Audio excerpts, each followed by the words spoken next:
Today on Accountants on Purpose, the conversation discusses mental health and suicide. If this episode raises any issues for you, please seek help. There are contact details for Lifeline and Beyond Blue in the show notes. The kickboxing, I think, was the stress relief for me. And that's very much, the mental health side for me. Like, I just need to have an hour where I'm not thinking about anything. And sometimes... And you're forced, if you're kickboxing, to just be in the moment, really, aren't you? It hurts too much to think of anything.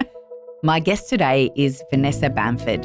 She's the Director of Vision Beyond Business and has spent her whole life in small business, with entrepreneurial parents that push the boundaries through all odds in their small business during the 90s recession. And Vanessa watched them succeed.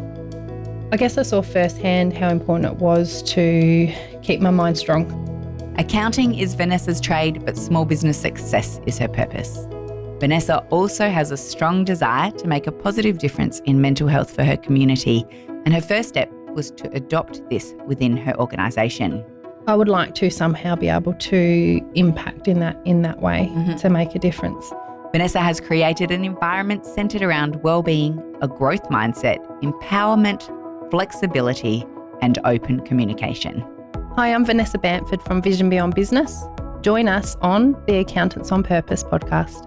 Hi, I'm Sarah Bartholomew's from YouLegal. The Accountants on Purpose podcast showcases inspiring accountants who are leaders in their field. And then it just came to me like a bolt of blue. What makes them tick? Love it.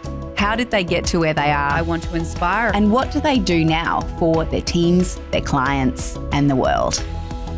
What's the most inspiring book that you've ever read? I've read a lot of books. I think Alchemist by Paulo Coelho. He's my favourite author. But when I read that book about, I think, the following your dreams and just trusting, I think I got a lot from that one. I use a library app called Libby. Libby? Yep, so you can borrow books. Okay. From the library on your phone. Yeah. And I borrowed The Alchemist this morning. Oh, did you? Yes. You haven't read it I've yet? never read it. Oh, wow. You'll love it. But I want to learn more about what is a visionary leader. And that was one that came up as a suggested read. Oh, brilliant. Perfect timing. Read it. Totally. It's a good book.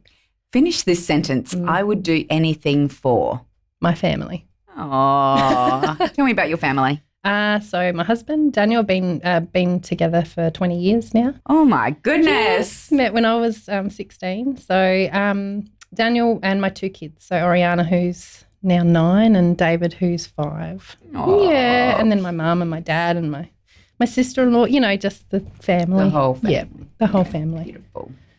What was your proudest moment as a child? I think when I was younger, I used to sing at school, so in all the junior choir and the senior choir. And one year, I think it was about 11 or 12, we had the Christmas carols. So there was like thousands of people, and I had the best singer in the whole school singing a solo, and they asked me to sing with her. Aww. So I think that was a pretty proud moment for me, getting to sing with the best singer in the school. Do you still sing now? Only with the kids. In the shower? Yeah. And when I'm singing the kids to sleep, that's about it. Yeah. Oh, that's beautiful. Yeah. Tell us about Vision Beyond Business. Oh, where do you want me to start? The beginning. The beginning. I guess that's the best place to start. I've been an accountant now for 20 years. I'd been living overseas with my husband. We moved and travelled around the UK and Europe for a couple of years.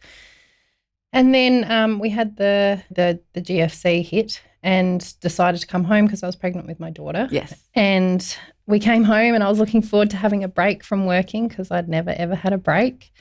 And within about a week, I had a friend say, look, my boss's bookkeeper has been doing the wrong thing and she really needs someone to help her out as soon as she can. And so I said, all right, I can help her. I'm pregnant. I can do this. That'll be fine. And it will be just short term. Well, that's how it began. So they're still a client now.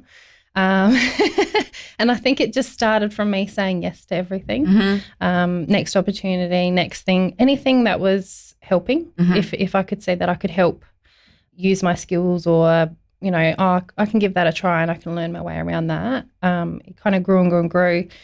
And then it became a bit of an obsession though as well. So, you know, just work. When I wasn't with the kids, I was working and I got to this point where I was working a ridiculous amount. So I'd have my daughter during the day, I'd work during naps, and then at night time she'd go to bed and I'd work till 12:30, most of the time 1:30, 2:30 in the morning, every single day, and then I'd get back up and I just repeat it again. Yep.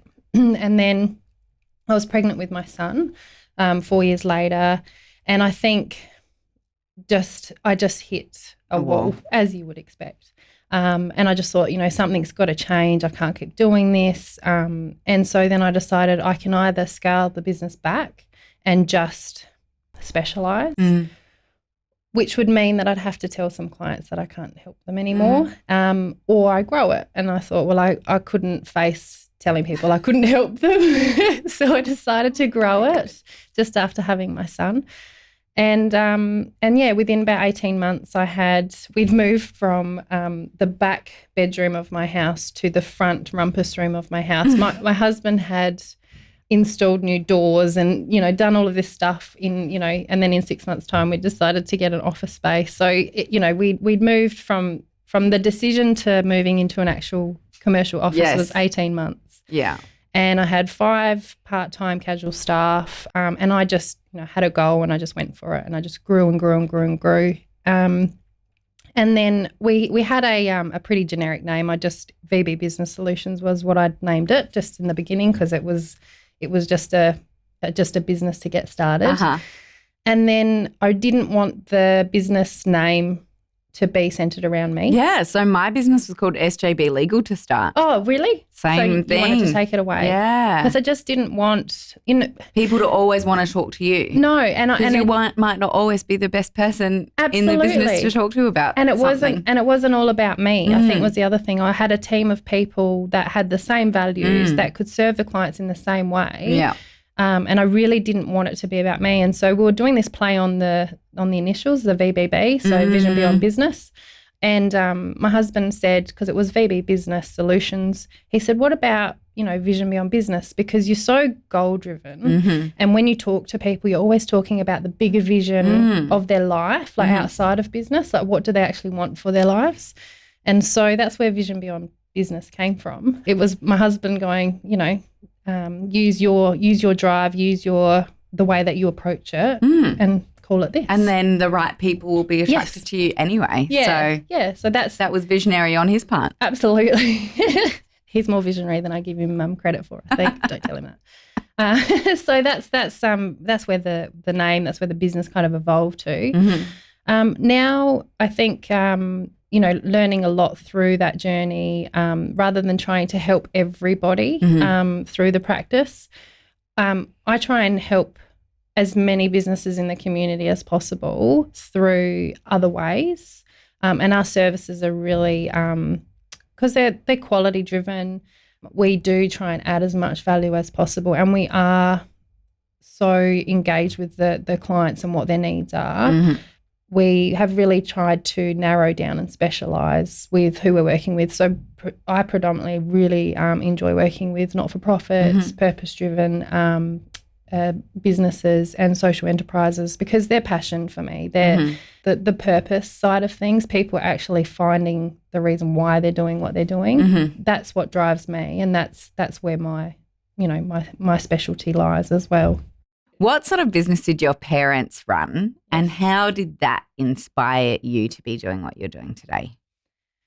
Mum and Dad bought a deli when I was about 7 years old in Gawler. So Gawler is like just on the cusp of the Barossa Valley in Adelaide, and they bought it just before the recession hit. They obviously in the middle of the recession where delis were dropping like flies. They were being taken out of business by your 24-hour servos because they were all popping up everywhere. So it was getting really hard for them to survive. So I watched them. I mean, they worked 7 days a week. They worked, from my mum would be up at, 6 o'clock in the morning preparing, the steaks for steak sandwiches, and they do everything themselves. to, all the way to 8 o'clock at night working in the deli. So I guess I learnt work ethic. I learnt sacrifice as well. I saw them have to be innovative. I don't think I knew when I started the business how much of an effect them having their business had for me, but they kind of drilled into me, because I'd work in the shop every day after school and on the weekends with them. They'd drive customer service, how important customer service was, and, how to be pleasant to when people come in the shop and engage with them, and making sure all of our products were always quality. So it was always about quality controls, and that, I think, that were the core values that they taught me there. But the innovation side, when everything was getting so difficult, they would think of so many strategies, even when people were saying, like, what are you doing? You're crazy. And I'd see it. And I was only young, but I'd see it. They ended up starting a mobile food van. So what they did is they could turn more of the inventory, they'd be able to move more stock. Take it to where people needed it that couldn't get to them. Absolutely. And because they were high quality, good customer service, there was actually another mobile food van in the area that tried to drive them out. But they were really successful. That the community, the Gawler community, embraced them because they were quality, because of their customer service. Yep. And they were successful. They thought of bringing in the actual deli themselves, they brought in a buyers group so that they could, they lowered their profit margins, but they increased their turnover, and they just got more and more people in the shop. So I guess I learnt so much without knowing I was learning it. It's like osmosis. Yeah, absolutely. And so I think that, and then seeing just how much they put on the line to just make it work. Yeah, like I said, I never saw it then as to how I can see it now, how much they really had to just keep going and try and find the next strategy and the next thing. There was just that, there was never that thing of let's just give up. Yeah. I mean, they sold it in the end. Great. So they sold it 7 years later to kind of get their lives back, because they had sacrificed a lot, but they were definitely very successful with it. So, yeah. You're pretty passionate about mental health. Can you tell me about that? Sure. Mental health, I've been really intrigued with my whole life. I grew up in a family that we had a family member who had mental health disease, and I learnt from that, I guess, the stigma that was attached to that person and what they were going through. I learnt from that person how important it is to not give up when things get really hard, and to always keep finding a better way. So I guess because it's been very much a part of my life since I was a child, it's always been a big driver for me to make sure that mental health, or my mental health, is always looked after. And I guess because of that, just the natural interest that I have in it, I developed over time this interest in psychology and why people develop mental illness and where it comes from, and purely just my own interest. And when I started Vision Beyond Business, I really wanted to make sure that we adopted that approach of making sure we're putting people's mental health first. I think especially in this day and age where stress is so huge. Definitely. And again, because life is about so much more than just working and So that's for both clients and your team? Absolutely. Yeah, absolutely. I guess I've been on a bit of a journey myself, working myself in those first 4 years and neglecting myself. Yes. I hit a wall, and I've hit a few walls, as I imagine everybody has, but it made me value how important it was to look after my mental health first. And I was very good at putting everybody else first and everybody else's mental health first, and just health in general, emotional, mental, physical, everything. Taking care of everyone else. Yes, but then realised soon enough that if you don't take care of yourself, you can't take care of other people. Absolutely. I have a similar family disposition, I suppose, to mental health. And one of my aunties was telling me something that happened with my uncle who was unwell, where he was in hospital and there was sort of this family intervention about him moving out of my grandma's house. Yeah. And in hindsight, the aunties and uncles were just like, what were we doing? And I said, you would never do that to someone with cancer. Yep. And it's You can't see it. it's a health issue that in this country we just don't treat the same way as other health issues, and it's a tragedy. Yeah. So, yeah, totally on board with you on that. And, yeah, my uncle Gerald passed away, and even this morning when I was walking here, he lived in the city and he loved watching the rainbow lorikeets. And when I was walking into the office this morning, I saw a rainbow lorikeet and I always say, hi, Jerry. So I feel like he's always with us. Yeah, that's lovely. So how do you look after your own mental health while you're running a business and have a busy life? Self-awareness is something that I think I developed about 4 or 5 years ago, just after I hit a wall. Being aware, always checking in on myself, developing self-awareness has been huge for me, because then I know when I need to stop. I know when I need to say no. I know when I need to just be selfish and take time out. So what do you do when you take time out? Are you a meditator? Do you do yoga, or what sort of like self-care procedures do you have to put in place? So recently I started kickboxing. Oh, yeah. Okay. That's like not meditation. No, but I do meditation and yoga as well. But the kickboxing, I think, was the stress relief for me. So that was, and that's very much, the mental health side for me. Like I just need to have an hour where I'm not thinking about anything. And sometimes. And you're forced, if you're kickboxing, to just be in the moment, really, aren't you? It hurts too much to think of anything. And meditation I love, but I still find it difficult to switch off. Yeah. So it is that hour where I feel re-energized. So I do absolutely love yoga as well. So I've been trying to build that in more into weekly routine. Absolutely. But normally I'll just say to my husband and the kids, I need to go out. A walk? Yep. Or I'll go grab my book and I go and have a coffee? Yep, by myself. I really like time to myself. And I might go to the park or just sit somewhere by myself and just have peace and quiet, no responsibilities. And that's almost refreshing enough for me. So I do that quite regularly. Oh, that's good. Yeah. Very happy to hear that. What's been the biggest learning curve in your career? Being a leader has been huge. Managing people and learning so much about how to be a good leader. So I think in the beginning always thought that being a good leader was just kind of saying yes to everything, being nice and being kind. But over time, I think, leadership is probably the one area that's been the biggest learning curve for me. Because I am at times, say, too compassionate / empathetic to people's, mental health and emotional health kind of side of things.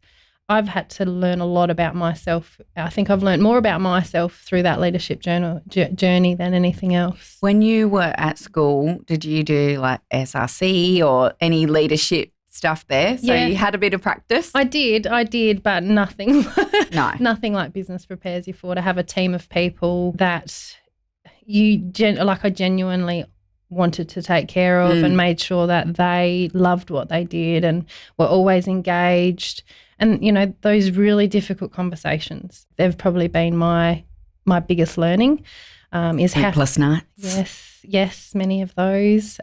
Or being okay with not being liked was a really challenge. Yeah, absolutely. Because, and I think the one thing I learnt there was that I can't make everybody happy that I work with, and that's fine.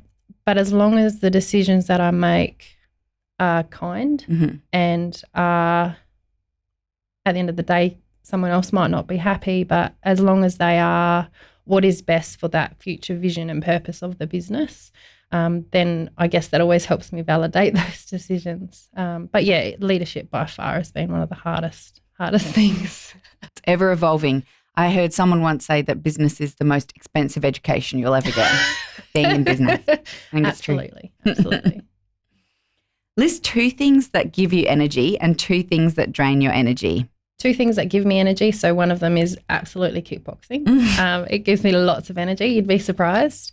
I walk out of there pretty hyped up.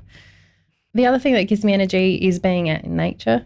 I love just either going to the beach or, going for a walk through the forest, but with my family, and watching the kids have fun and just run amok and be crazy that's not at home, go and be nuts and climb trees and just do fun things. Two things that Drain my energy.